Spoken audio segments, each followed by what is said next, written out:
It's me, ADZ, representing the CIPP, making sure the nation gets paid. Accurate and with no delays, you see staff want to receive wages right through the ages but don't appreciate stages. Payrollers aren't sages. I think you're in the wrong job. That's cool. Hi, my name is Adrian Goddard and I'm the Commercial Director of the Chartered Institute of Payroll Professionals. We have around 140 employees and around 7,000 members, and this is my Duvet flip. How does someone truly become confident? I've got a choice. I can either allow fear to cripple me, or I can cross over that invisible line, I can lean into it, and then I actually conquer the fear. Does fear link in with imposter syndrome? Your truest self is the self that shows up at home. Get it right where your true self is. Everywhere else, you can just be natural, because it's you. So you're saying right now, if I go to your home, there won't be no socks on the floor? Well, What's your duvet flip? What gets you out of bed in the morning to flip the duvet? my duvet flip is... Hi, my name is Adrian Goddard and I'm the Commercial Director of the Chartered Institute of Payroll Professionals. Today I'm feeling quite peaceful, but I'll be honest, leading up to this, I was a little bit anxious. I said yes to coming on my duvet flip because I believe in grasping every opportunity. I've never met Jack before, but I'm expecting it to be a very deep conversation from what I've seen from him in times past. I hope from today's episode that people are inspired, that they can believe that anything is possible and that they just go for it. Hi Jack, got a surprise for you. It's me, ADZ, representing the CIPP, making sure the nation gets paid. Accurate and with no delays, you see staff want to receive wages right through the ages but don't appreciate stages. Payrollers aren't sages, magically pushing a button for pay. See, Paul and me directing the music, Dave and Brenda directing the payslip, manual calculations correct it, stop, the back's on track, intercept it. The pay profession is here. Choose payroll to pay your career, but payrollers have no fear because the CIPP is here. Have you ever thought, that's weird that the money in your bank just magically appears? Have you ever said thanks to your peer that meticulously manages to pay for your career? Have you ever thought when your pay's wrong, there may be unnecessary damage rolling off your tongue? I think everybody's thought has neglected the reason why you go to work is pay, so respect it. Wow, and there you are. Well, I think you're in the wrong job. That's cool.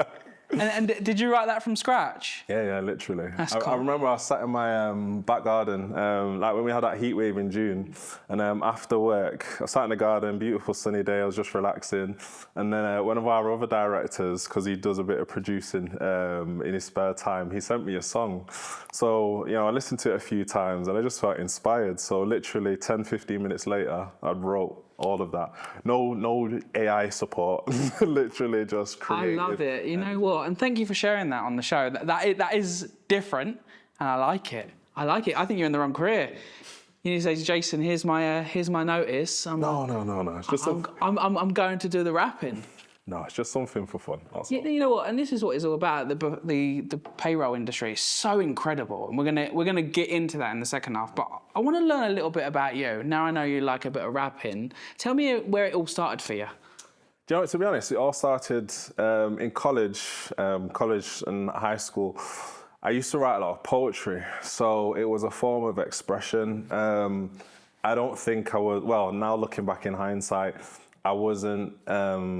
I didn't have a very good emotional vocabulary. I didn't know how to really express or communicate what I was feeling or maybe thinking at times, but poetry was a form of expression. And then when I was 17 years old, back in my first year of college, I became a Christian, and my church was very much into like gospel concerts and stuff like that. So it moved from like poetry writing to rapping. So I spent years like performing at concerts and things like that, talking about the gospel and things. And yeah, I just literally, if you saw my old property, I had reams and reams of paper just everywhere, just from creating all of these songs. And do you think that helped your confidence joining the church and getting up on stage and doing the gospel? 100%. I was literally saying this to one of the youth, because we had an event this weekend at Carnival, and one of the youth were up there speaking in front of like hundreds of people. And I spoke to her afterwards and I said, do you know, don't take for granted this kind of experience, because on my journey, I've spent so many times speaking in front of hundreds of people, speaking in front of groups, having to... Hundreds of thousands after this. But having the ability, like open air, speaking and things like that.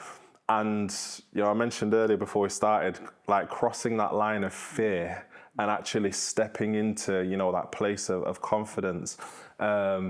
I've had many years of doing that and expressing that, and I definitely believe that it's supported me in how I communicate and work with people within the workplace as well. Why do you think we, as humans, fear? Because I think what you said before you started about that invisible line and crossing it, it's so true.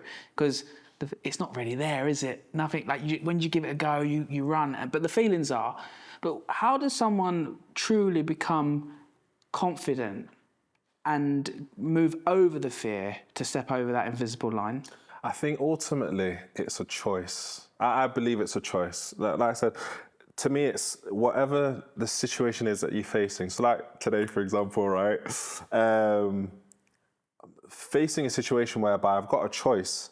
I can either allow fear to cripple me and hold me back and stop me from moving forward, or I can cross over that invisible line, I can lean into it and I can step forward.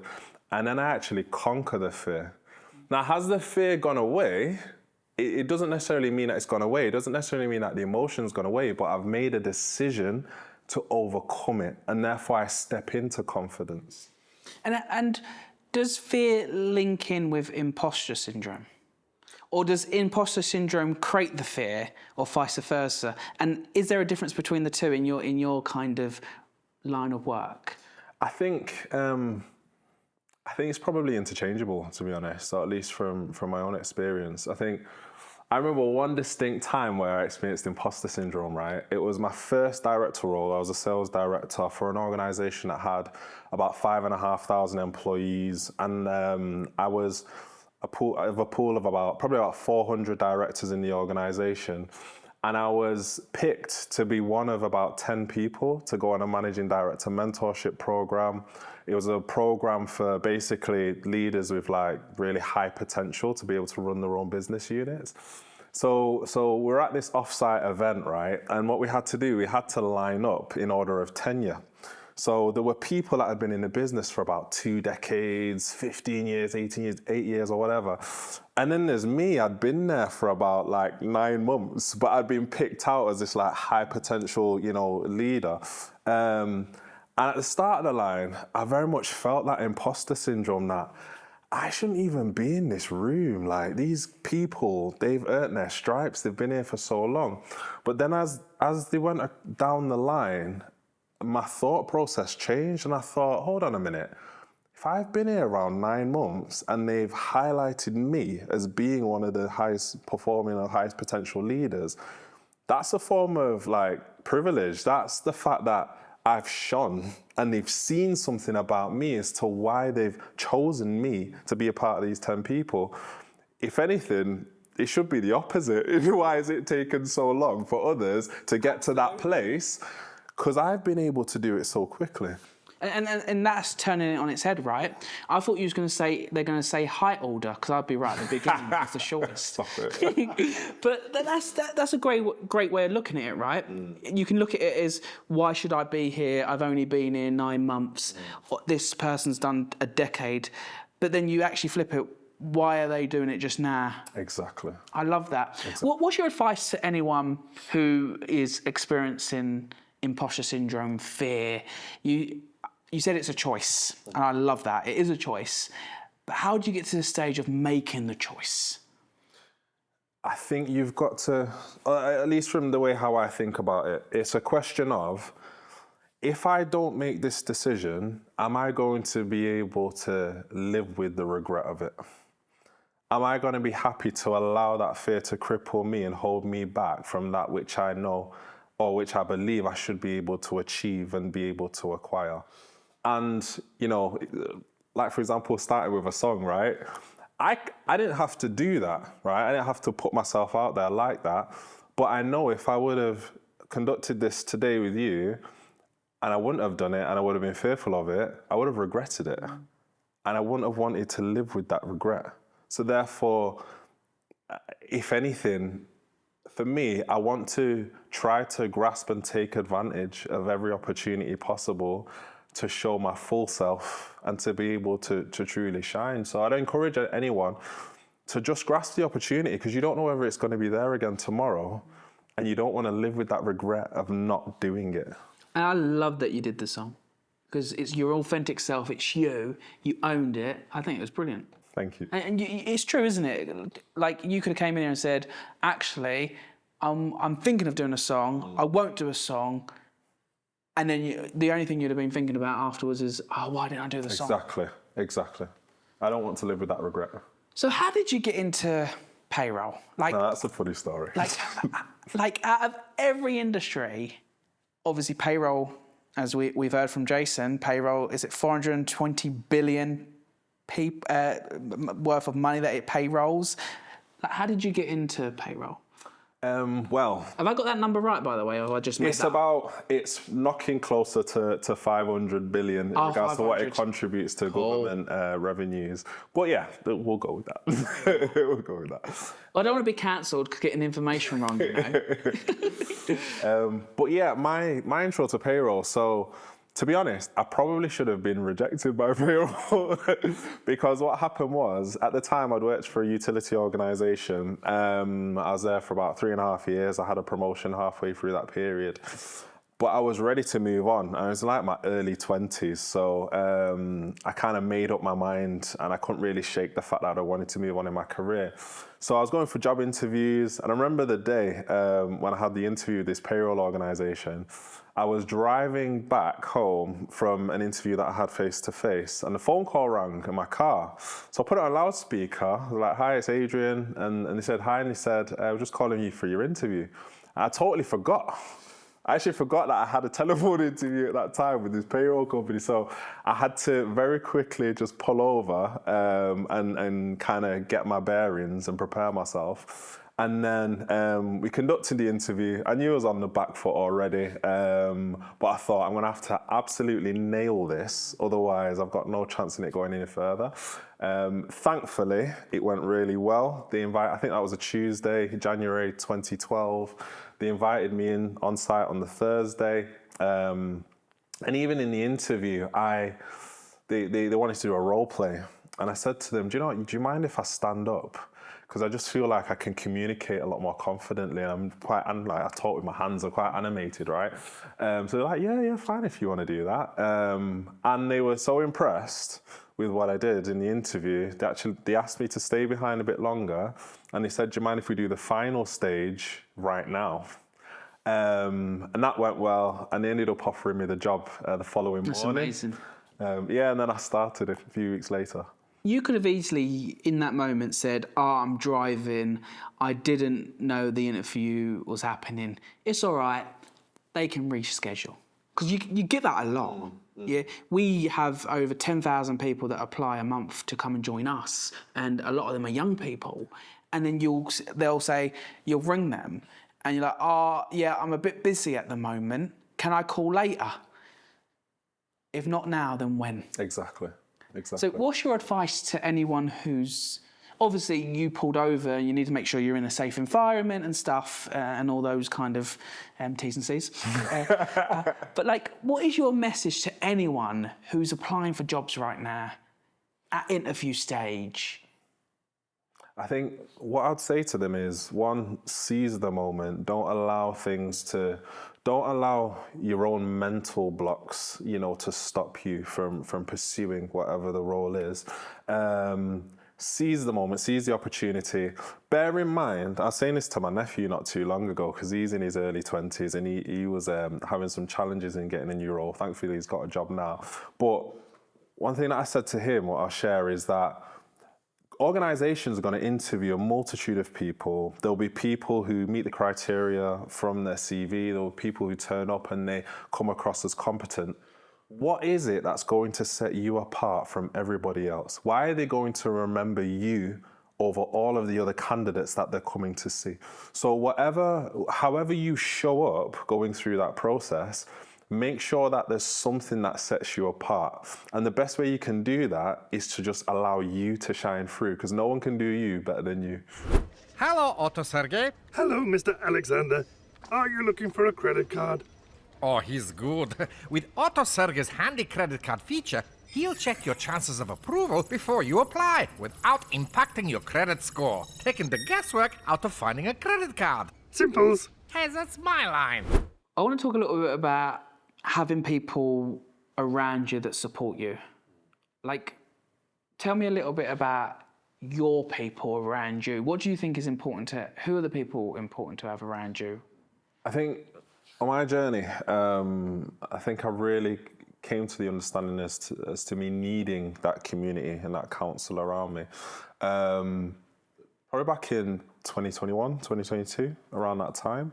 But it's, I'd say for the main part, it's because I was going on a personal journey at that time, because the 3rd of October 2018, I'd lost my sister, and she died by suicide. And then I started a journey from 2019, spring 2019, I went on a journey of like counselling, which was just a whole new world for me, because it really challenged me to start exploring myself and starting to understand myself better and what was going on inside of me, and why I'd wake up one day and feel really upbeat and happy, and then wake up another day and feel sad and really demotivated.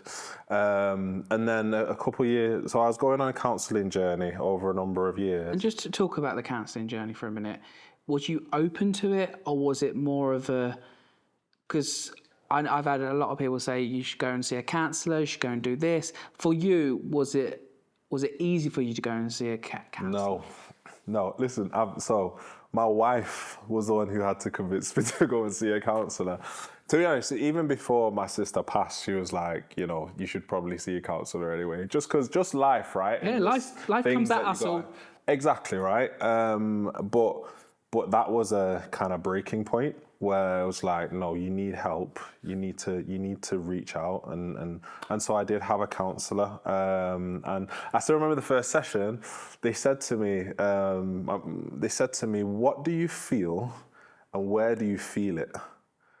I was like, what the hell does that even mean? Like, what do you feel is a hard enough question, but where do you feel it? Like, in my toe, in my finger? Like, well, what do you mean, where do you feel it?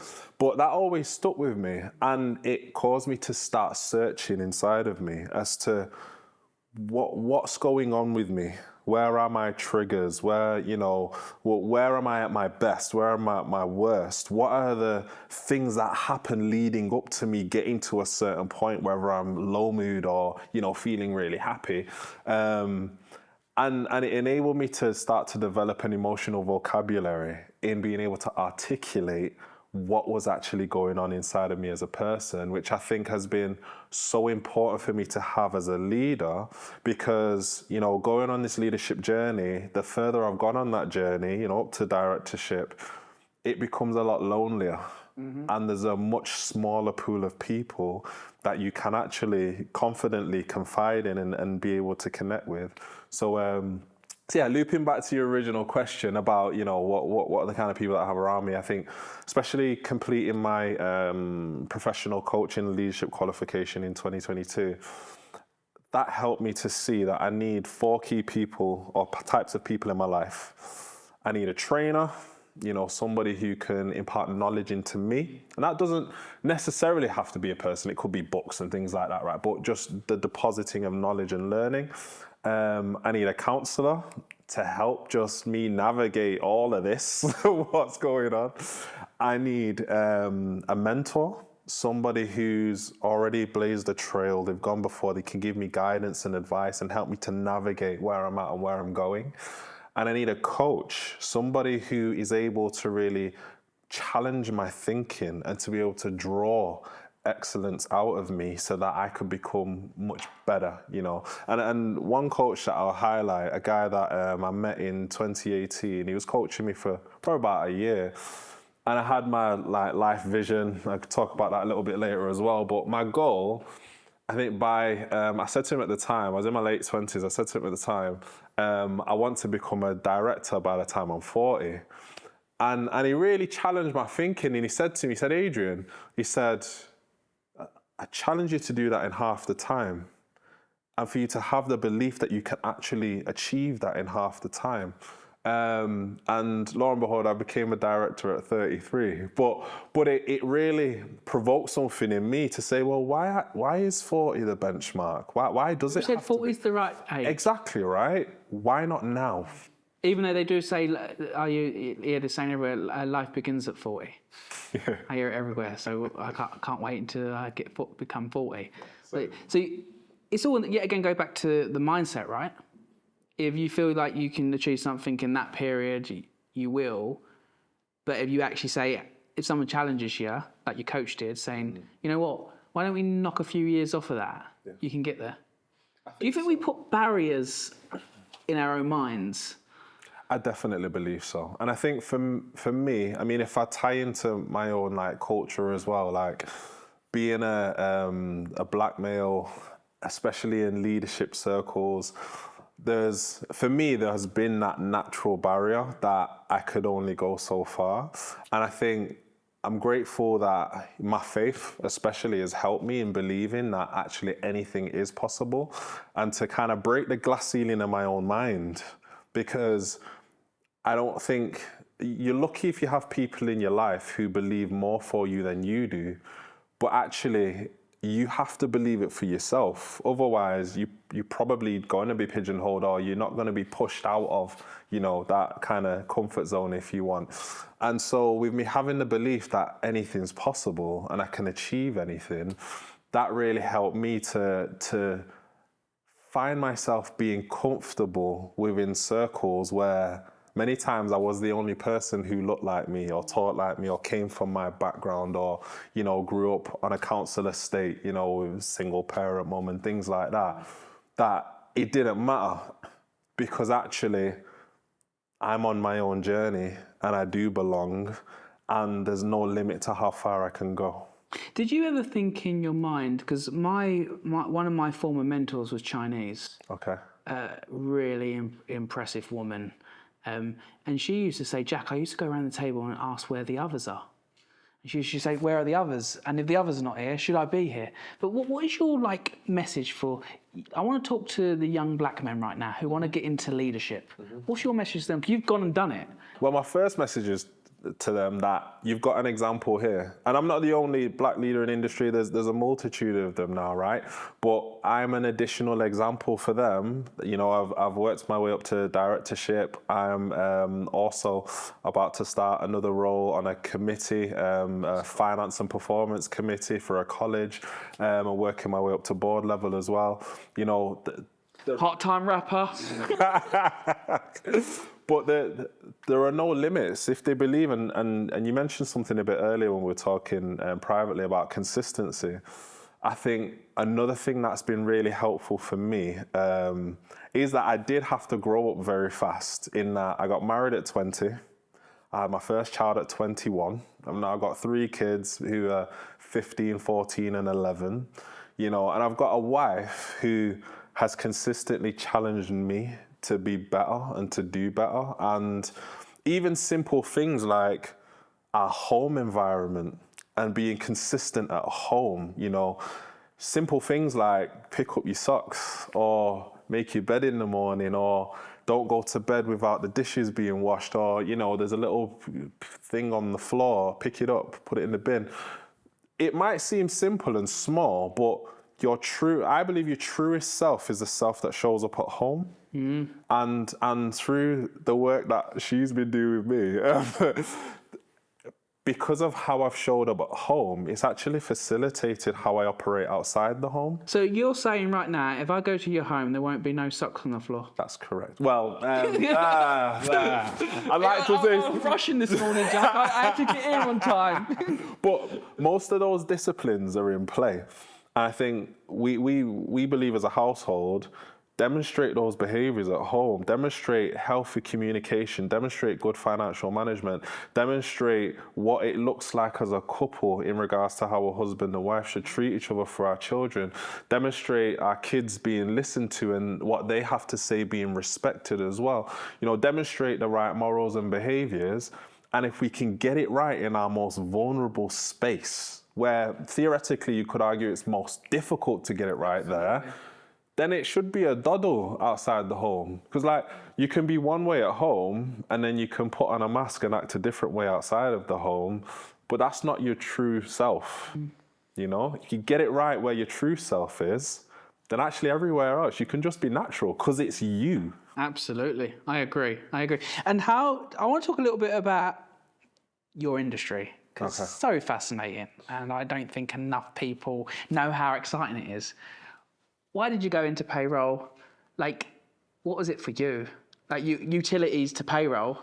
Like, give me your kind of. Here you go. Here's the commercial directors here. No pressure. Give me your thing, how you see it, because I know you're so passionate about it. Like, even in your rap, I could feel it. I grew to love payroll, right? And I grew to love payroll partly because on the one side, because of what it actually means. Like, everyone goes to work ultimately to get paid. I get that you'll have charitable workers who volunteer, right? But the majority of the workforce in the UK, they're going to work and they're going to get paid. You dare stop paying people, even for one period, they'll go find another job. You stop paying your workforce, your business will shut down, right? Pay is so fundamental to the health of an organization. And I really believe in what it means for staff. So to get pay accurate and to ensure that it's on time every time is incredibly important, because that's people's mortgages on the line, you know, their livelihood. Leo and I have this saying, I'm going to say the PC version because I don't swear on this show, but don't mess with people's money. Yes. It's one of our first principles when we both become entrepreneurs. We said, don't mess with people's money. Obviously, we changed the mess to it with something else. But it's true, isn't it? Like what you're saying, it payrolls. So lots of people go to work to earn a living. Don't mess with their money. It's a fundamental hygiene factor, right? And that could be the difference between, like I said, the health of your organization or it literally falling to pieces. So there's the emotive side of it, which many people don't see, right?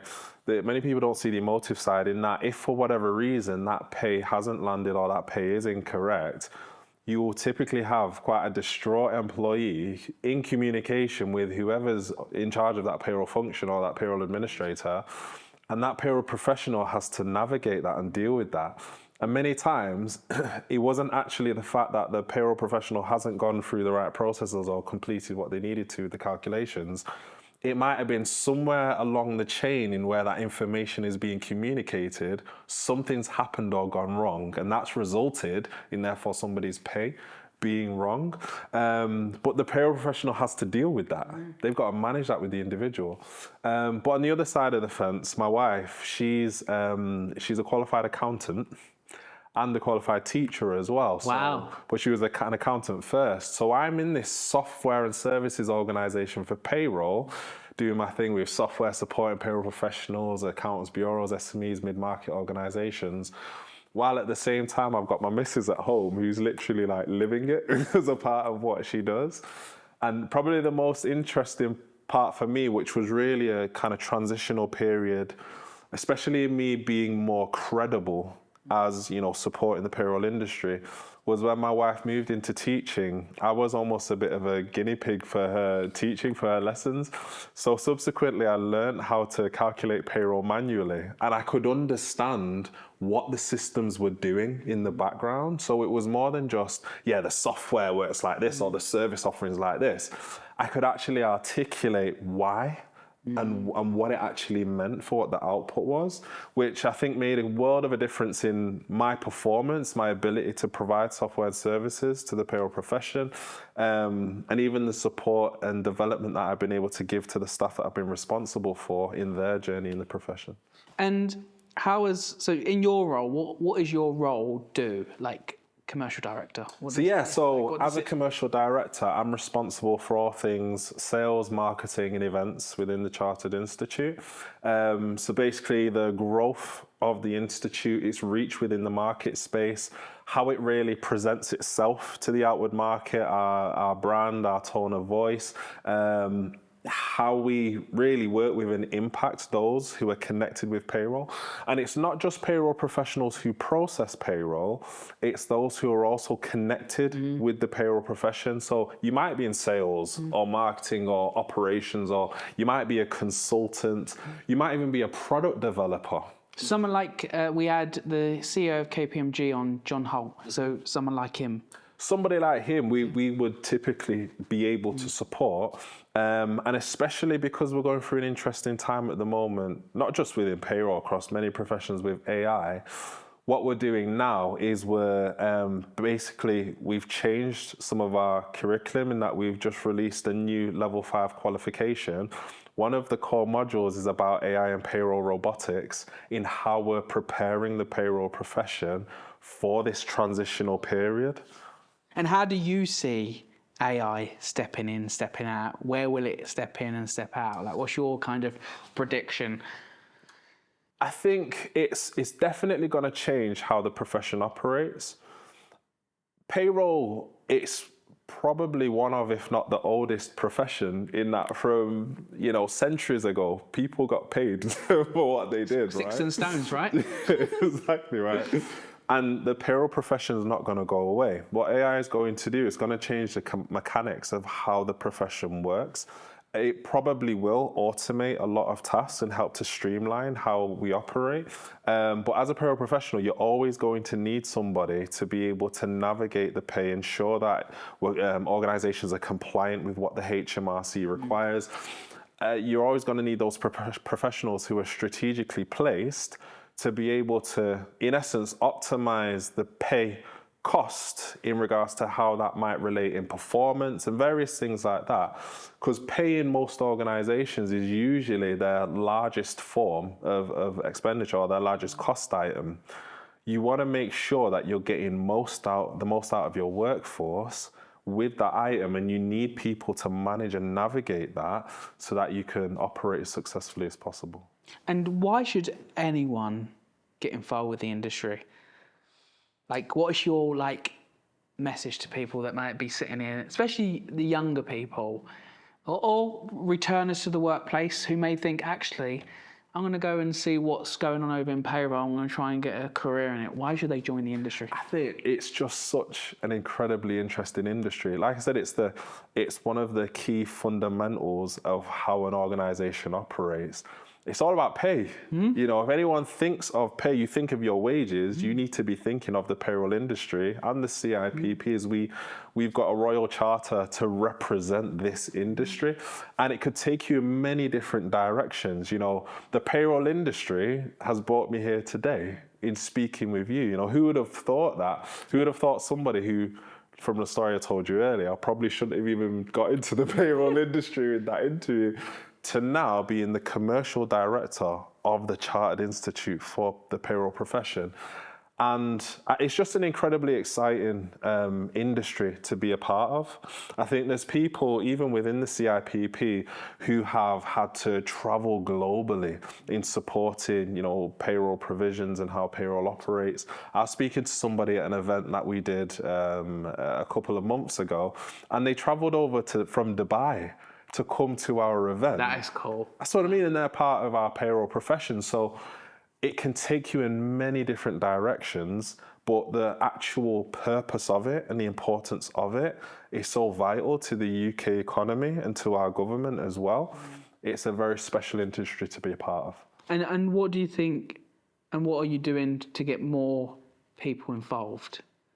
Well, you're here today as one. Yes, that's definitely one.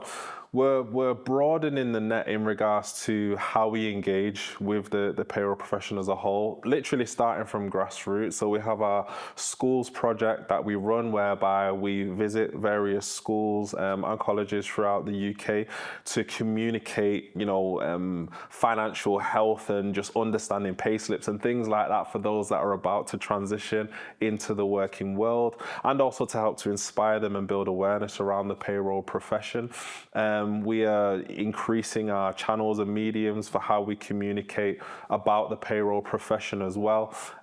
We've got a whole host of different products and services that we're releasing that's going to just enable those within the profession to more easily be able to develop and to grow, and especially to sprout into different types of roles. And like I said, with the qualification that we've just released, that is an example as to how we're facilitating payroll professionals moving into different directions and utilizing technology to really optimize their value within the workforce. And you're being quite innovative with it as well. We work with a couple of chartered institutes, and you are like really innovative. Like, I know you asked my co-founder to be in a magazine, and he ended up taking it over. He literally did. He literally did. And you was like, yeah, let's just do it. Like, let's give it a go. Let's see what works. And I love that. That's how you actually make real change, right? If you're willing to. Absolutely. I think, do you know what, we want to think outside the box as much as possible, and especially listen to our members, listen to the industry, listen to our staff. And here's one example. We've got our annual conference, right, which is the flagship event in the payroll industry at the Celtic Manor, 2-day event. It's awesome. And one of our staff members had an idea a couple months ago, and they were like, why don't we do a festival at the conference? Wow. And we're like, I heard the idea in one of the management meetings. I'm like, yeah, let's do it. Let's do Ace Fest. Yeah. So this year, we're actually going to have a festival at the conference. That is cool.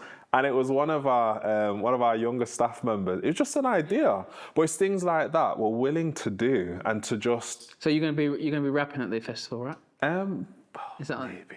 No, I intend to. Yeah, absolutely. absolutely. Not like a karaoke. I won't have it any other way. That's amazing. It's gonna be awesome, but it's just things like that. You know, what new approaches can we take? How can we encourage people to help to, you know? I'll even talk about our strategy. Actually, we're just about to, or we're releasing our strategy in the direction of the CIPP. And we've literally included everybody in what the build of our strategy looks like. So again, from member surveys to our leadership team and our employee voice to our board members and the SLT, those directors, we've all come together and we've all built together and agreed, well, this is what the direction of the industry should look like, and this is how we're going to strategically place ourselves so that we can best serve this industry.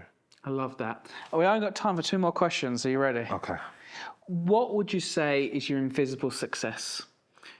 Out of everything that you can find out about you online, on LinkedIn, what you share today, what's one thing that you believe has made you successful? That you can't see anywhere else, that we can't find online? That, my brand identity as a leader, I think that's helped me in understanding how do I actually want to show up as a leader.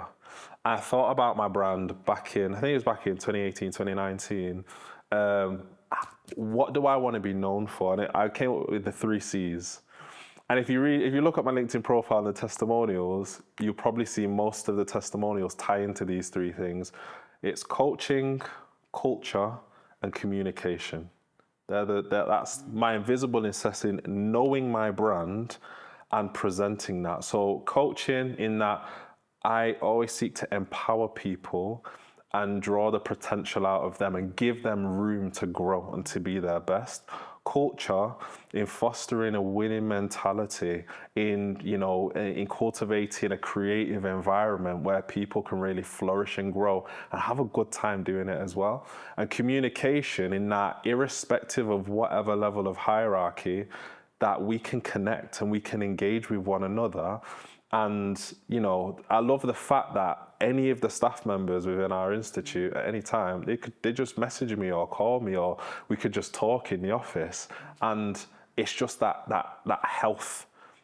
So important, isn't it? And I'm a big believer of communication and over communicating. And just little things like when we designed this, because this all came as a blank canvas, it's like, I want the table to be circle because it's equal.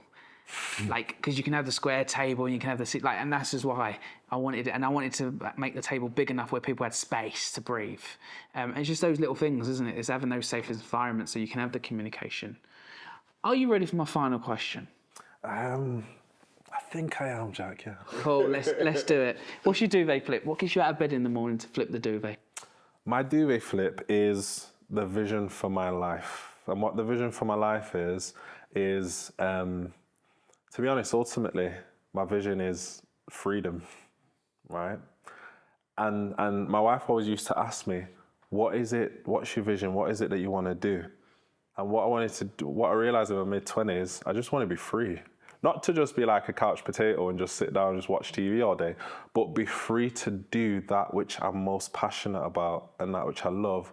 Not that I have to do things because I need to do it to survive. So what freedom looks like for me personally is I want to operate as a non-exec director, and ideally, I actually want to be a non-exec director in the future for the CIPP, so I can continue to support the industry, but navigating as a NED so that I can have an influence and a voice at the most senior table, where decisions are made for the good of organizations.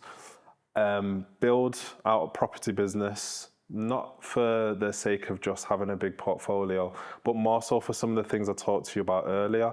I want to be able to transform people's lives from within their homes. If they have the health of the home, that will facilitate how they show up in the world. Absolutely. Exactly. And the last thing is part-time ministry. Because of my faith as a Christian, I want to be able to give half of my time to be able to just support communities and be able to help people and support them with their faith. And even if it means traveling around the world and things like that, I just want the space and the freedom to be able to do that and navigate that. That's what freedom looks like for me. And that is really fought for and thought out. I love it. Like, so much clarity. And I thought that you was going to add a fourth one then, a robot that picks up your socks. That's already done. But I just want to say thank you for joining us on the show, turning up as your authentic self, being so, graceful and open and sharing. So I just want to say thank you. Keep being you. Because everyone else is taken. You've already heard that earlier today. But thank you for joining us on the show. And thank you and for thanks for the wrap. Oh, that's fine. That's fine. It's been a privilege being here, so I really appreciate it, Jack. Thank you.